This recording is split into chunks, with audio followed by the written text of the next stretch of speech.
She claims she heard screaming voices in her head before killing her mother and stepfather in their Carrollwood home. A newly released report spells out what detectives believe happened before, during, and after Nicole Nachtman murdered her mom and stepdad.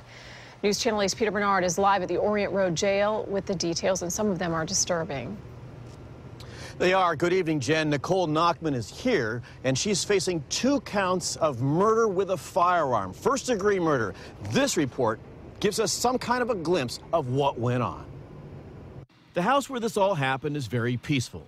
Naval Reserve Captain Myriam Dienes' Navy flag is still flying. A for rent sign is staked in the front yard. But it was a very different scene Thursday night. It's extremely shocking to find your next-door neighbor in your driveway. That's when Elena Rowe returned from a walk and found Myriam Dienes dead, and deputies everywhere.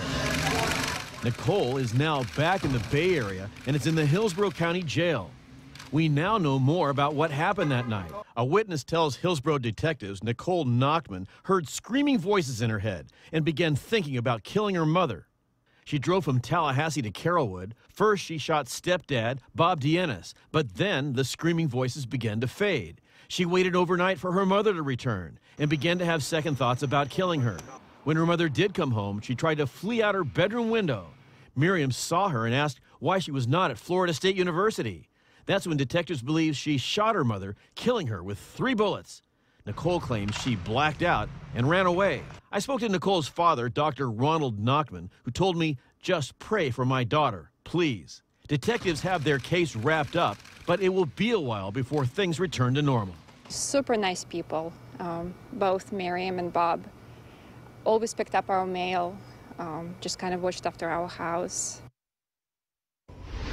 Police in Tallahassee arrested Nicole at her dorm at FSU. She told police that she'd been there for 2 days, but they found out that she wasn't telling the truth, even having somebody in that city lie about where she was. Jen? Peter, does the report have any mention of motive or some reasoning behind why this happened? That is a question we want to know. As a matter of fact, this report is heavily redacted. You see, there's lots of black areas, so we don't know what's here. So if it does talk about any motive and it's in there, we just don't know.